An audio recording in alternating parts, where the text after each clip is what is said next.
Thank you. So I know everybody likes a birthday, and today is someone's birthday. It's Google's birthday, literally today, the 27th of September, and Google turned 20 today. So I tell my colleagues, you know, those teenage years, they're over. You know, you're now an adult. Time to step up and take responsibility. You just can't blame it on having fun anymore. I spent most of my years, not quite 20, but I spent quite a few years at Google, and I'm proud of some of the things we built. I mean, look at the scale of this. This is what happened between 0 to 20. There are now 7 different products that hopefully some of you in the room use from time to time that each have over 1 billion users. So that gives you some sense of the scale of what we're talking about. And of course, that also gives you some sense of the scale of the responsibilities that we have with regards to compliance with the GDPR.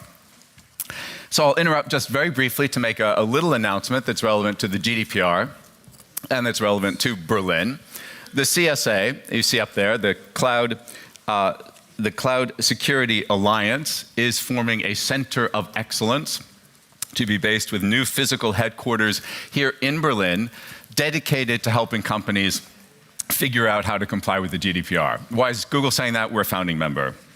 And I think that will benefit the entire enterprise sector as we try to figure out what codes of conduct should look like in this space and continue to improve our compliance posture with regards to the GDPR. I gave some statistics when I was in Berlin for the launch of the GDPR in May, and I want to reprise those for this room.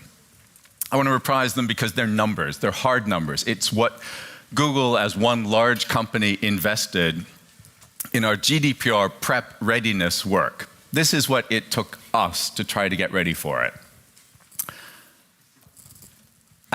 Even when I look at this, I still gulp at times. 500 human years of readiness work. Over 1,000 different products that had to go through a GDPR compliance review. 40 human years just for those product assessments alone. In terms of updating our contracts, for example, with the advertising ecosystem, it was over 12.5 million contracts that had to be updated with the appropriate clauses for data responsibilities between us and processors, depending on the role that each of us were playing in any particular context. And the one that blows my mind, 110 billion plus data stores mapped. Now, when I started at Google, remember, this is the 20th birthday, I still remember a little company that had basically one product. When I was hired, I was going to be kind of the lawyer, the privacy person, and fix the copy machine. And I did all of those things, and look what it's become. So it's an astounding reminder of how fast this world now moves. Even if you're not interested in the Google history, and there's no reason you would need to be, it is a reminder of how fast things can grow to scale in the internet sector and how important our responsibilities in this space are. Obviously, we had to launch a new privacy policy that talked, among other things, about international data transfers. We launched tools for people to take control of their own data. And I'll remind people of the statistics here again, that we're on track to getting about 2 billion interactions with the tools for people to take control of their own data in the course of the year. Again, those are startling numbers, I think, by anybody's estimation, and over half of them in mobile. And so those of you who know you're trying to build user interfaces and give people tools, you know you have to build them differently in the mobile context, just given screen limitations and other things. But it's important because over half of our people are using it in that way. The data transfer project is something that we've come together with a group of other companies to help try to make this idea of data portability a reality for people so that people can have common formats to download and move their data if they choose from one service to another. And meanwhile, we're also doing what we can for international transfers for our cloud business as well. Now, just a word on international data transfers, because that is, of course, the topic of the panel that we're speaking, and I'm supposed to give the impulse, whatever that means in English. I think it's a mess. I think the whole field has always been a mess. I mean, we're in legal limbo at best. We have a privacy shield that replaced the safe harbor that was annulled, which itself will be open to challenge yet again. We have MCCs, which are another instrument for international data transfers, which themselves are in front of the same European Court of Justice that struck down the safe harbor agreement. We have other instruments like adequacy, which are at best a small patchwork solving the problem. As I think everybody in the room knows, adequacy as a concept of European law has been in place since the directive, and yet only roughly about, 12 countries in the world, a dozen countries, maybe 13, 14 countries in the world have been awarded the label of adequacy. All that means that for large companies is that there is a legal limbo. The instruments are partial, they're incomplete. The instruments that exist are under legal challenge in front of the top court in Europe. That's not a comfortable place for anyone to be. But what is the reality?